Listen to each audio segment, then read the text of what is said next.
নমস্কার বন্ধুরা, আপনাদের সবাইকে স্বাগত পুরাণ সুধা চ্যানেলে। আজকে আমি আপনাদের সাথে যেই জিনিসটি নিয়ে আলোচনা করব সেই জিনিসের শুভাশুভ লক্ষণ বা বর্ণনা। আপনি কি কখনো ভেবেছেন একজন মানুষের শরীরের কিছু বিশেষ লক্ষণ তার ভবিষ্যৎ স্বভাব কিংবা সৌভাগ্যের ইঙ্গিত বহন করতে পারে? গরুড় পুরাণে এমনই কিছু আশ্চর্য বর্ণনা রয়েছে যেখানে স্ত্রী ও পুরুষের বিভিন্ন শুভ ও অশুভ লক্ষণের কথা উল্লেখ আছে।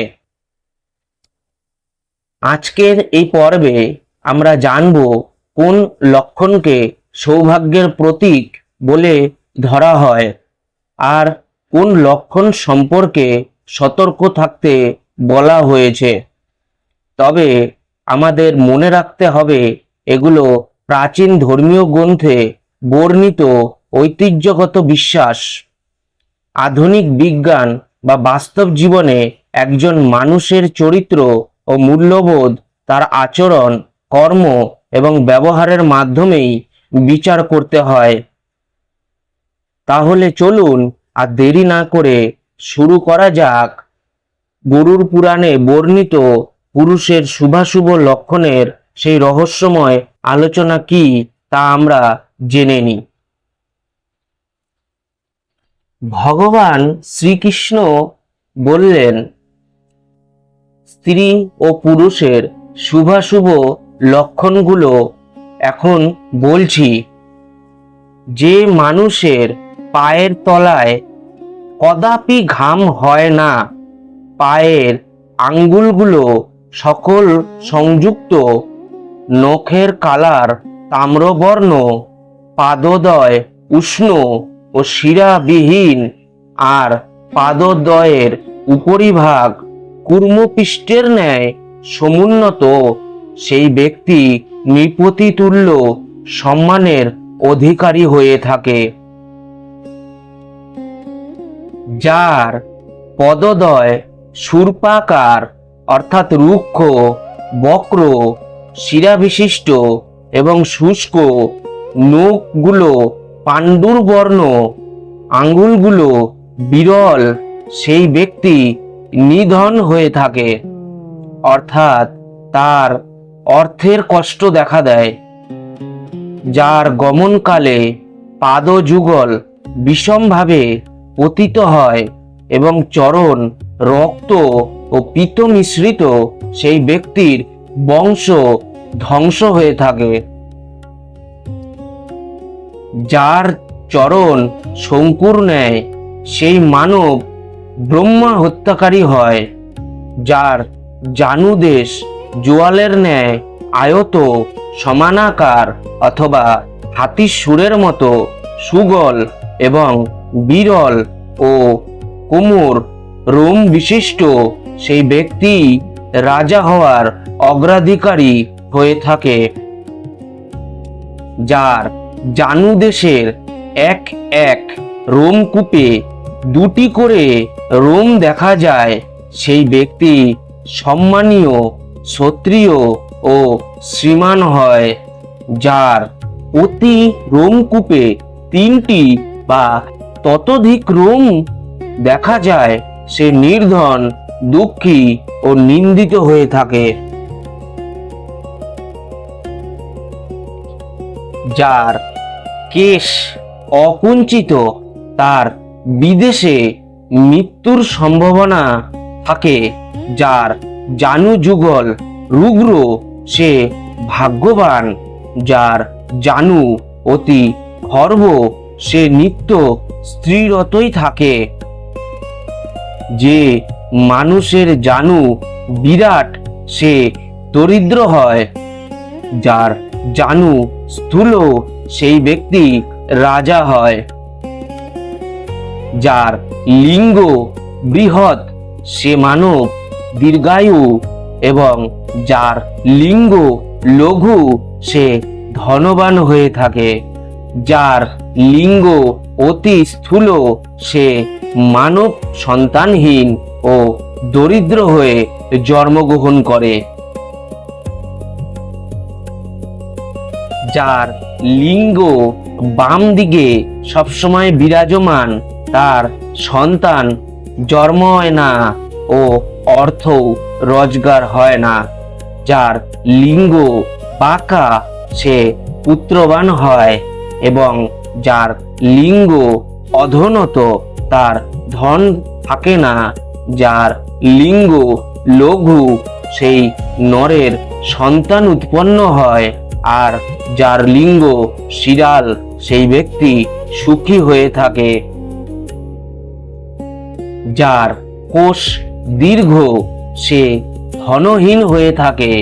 যার লিঙ্গ লঘু সে বলবান ও যুদ্ধ বিশারদ হয়। যে মানুষের একটি কোষ দুর্বল হয়, যার কোষদ্বয়ের একটি ছোট আর একটি বড়, তার স্ত্রী চঞ্চলা হয়ে থাকে। যার কোষদ্বয় সমান সে রাজা হয়ে থাকে ও যার কোষ সম্ভবান সে শতবর্ষ জীবিত থাকে। যার লিঙ্গমণি রুক্ষ সে ধনবান। পাণ্ডুবর্ণ মণি বিশিষ্ট মানব নির্ধন এবং মলিন মণিযুক্ত নর সুখী হয়ে থাকে। যে সকল মানবের মূত্রত্যাগকালে অধিক শব্দ হয় বা কিঞ্চিত মাত্র শব্দ হয় না, তারা দরিদ্র হয়ে থাকে। যার মূত্র 1, 2, 3, 4 অথবা 5, 6 ধারা যুক্ত হয়ে দক্ষিণ দিকে ভূমিতে পতিত হয়, সে প্রবল দরিদ্র ও সারা জীবন দুঃখ ভোগ করে থাকে। নারীর মূত্র এক ধারে ভূমিতে পতিত হলে সে সুখ ভোগ করে থাকে। শুক্রে যার পুষ্প গন্ধ অনুভূত হয় সেই মানব রাজা হয়ে জন্মায়। যার শুক্রে মধুর গন্ধ হয় তার বহু ধন হয়ে থাকে। যার শুক্রে মৎস্য গন্ধ আছে তার পুত্র সন্তান জন্মগ্রহণ করে, এবং যার শুক্রে মৎস্যগন্ধ না থাকে তার কন্যা সন্তান হয়। আর যার শুক্রে মাংসের মতন গন্ধ বিশিষ্ট সেই মানব মহাভোগী হয়ে থাকে। শুক্রে খার গন্ধ হলে সেই মানুষ দরিদ্র হয়ে থাকে। যে মানুষের শীঘ্র মৈথুন ক্রিয়া সম্পন্ন হয় সে দীর্ঘজীবী হয়, ও যার মৈথুন কার্যে অধিক সময় অতিপাত হয় সে অল্পকাল জীবিত হয়ে থাকে। যার নিতম্ব স্থূল সেই পুরুষ ধনহীন হয়ে থাকে। যার নিতম্ব মাংসল সে সুখী হয়। যার নিতম্ব সিংহের ন্যায় সে পুরুষ রাজা, আর যার কোটি দেশ সিংহ কোটির ন্যায় সেই মানব রাজা হয়েই জন্মায়। যার কোটি দেশ বানর কোটির তুল্য সে নির্ধন হয়। যার উদর সর্পদর বা তালিবৎ বিস্তৃত কিংবা ঘট আকৃতির সে দরিদ্র হয়। যার পার্শ্বদেশ বড় সেই মানুষ ধনী, ও যার পার্শ্ব নিম্ন ও রক্তবর্ণ সে নির্ধন হয়ে থাকে। যার কক্ষ সমান সে নরভোগী, এবং যার কক্ষদেশ নিম্ন সে ধনহীন ব্যক্তি হিসাবে জন্মগ্রহণ করে থাকে। যার কক্ষ উন্নত সে রাজা, আর যার কক্ষ বিষম সে মানব ফল হয়ে থাকে। যাদের উদর মাছের উদরের মতন তারা ধনবান হয়। যার নাভি বিস্তীর্ণ সেই নর সুখী, এবং যার নাভি নিম্ন সে বহু যাতনা ভোগ করে থাকে।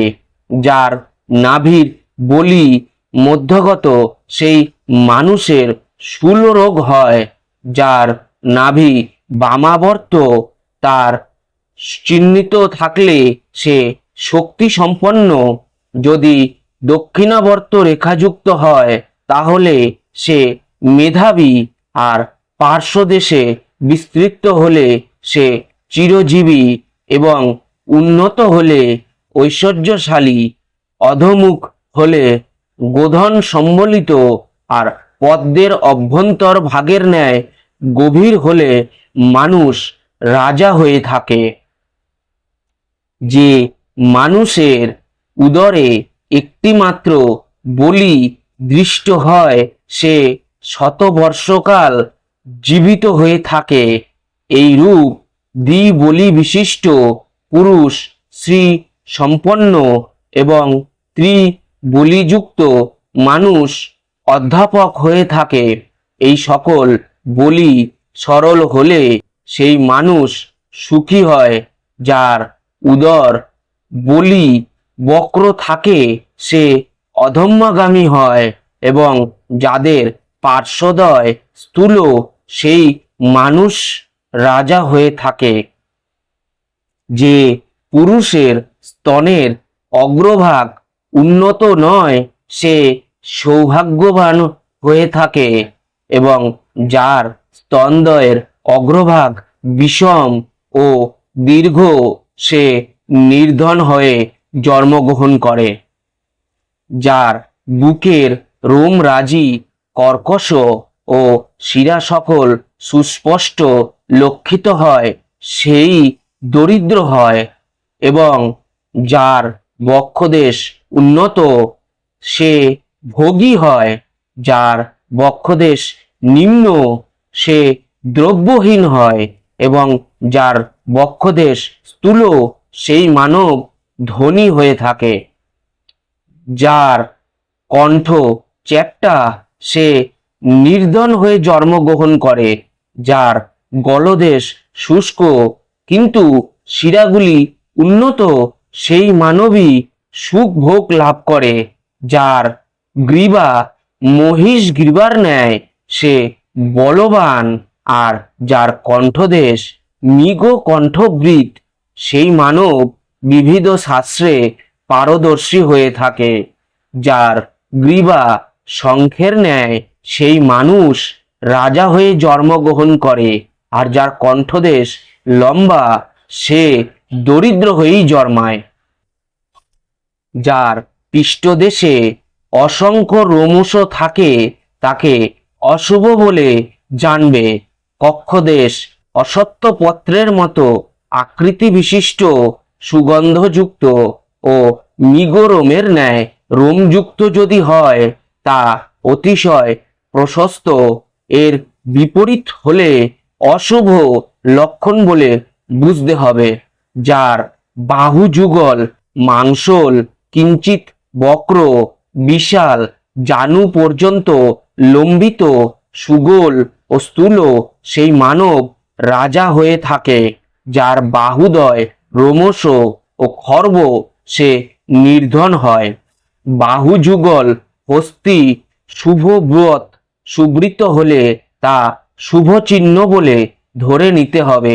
আর যার হাতের আঙ্গুলের অগ্রভাগ সূক্ষ্ম সে প্রবল মেধাবী হয়ে থাকে। যার হাতের আঙ্গুলগুলি চ্যাপ্টা সে অপরের ভিত্তগিরির কাজ করে থাকে। যার হাতগুলো স্থূল সে নির্ধন, আর যার হাতের আঙ্গুলগুলো কৃশ সে বিনয়ী হয়ে থাকে। যার হাতের করগুলো বানরের করের সমান সেই নর নির্ধন হয়ে থাকে। যার হাত বাঘের সামনের পায়ের মতো সে বলবান, আর যার হাতের করতল, নিম্ন তার পিতৃবৃত্ত বিনাশ হয়ে থাকে। যাদের হাতের মণিবন্ধ সুগঠিত সেই মানব সম্পদশালী হয়, আর যার মণিবন্ধ শব্দযুক্ত ও হস্তে ছেদ থাকে সে অধম ও নির্ধন হয়ে থাকে। তো আজ আমরা গরুর পুরাণে যেসব বর্ণিত আছে মানুষের, সেই সব লক্ষণ দেখে তাদের ভাগ্য নির্ধারণ করা যায়। এছাড়া আরো অনেক নারী এবং পুরুষেরও আরো অনেক লক্ষণ কথিত আছে, সেই সকল আমরা আবার শ্রবণ করব এর পরের পাঠে। আজ এই পর্যন্তই। ভিডিওটি আপনাদের কেমন লাগলো আপনারা কমেন্ট বক্সে লিখে জানান। চ্যানেলটিতে লাইক সাবস্ক্রাইব করতে ভুলবেন না। এরকম রহস্যময় কিছু পৌরাণিক কাহিনী নিয়ে প্রত্যেক দিন আমি আপনাদের কাছে আসব। আপনারা ততদিন চ্যানেলে জুড়ে থাকুন, কমেন্ট করুন, লাইক করুন এবং অবশ্যই সাবস্ক্রাইব করুন। বেল এ ক্লিক করুন নতুন নতুন ভিডিও আপলোড হলে যাতে আপনাদের কাছে নিয়ম মতন অনুযায়ী পৌঁছে যায়। নমস্কার। শ্রীকৃষ্ণের জয়, গরুর পুরাণের জয়।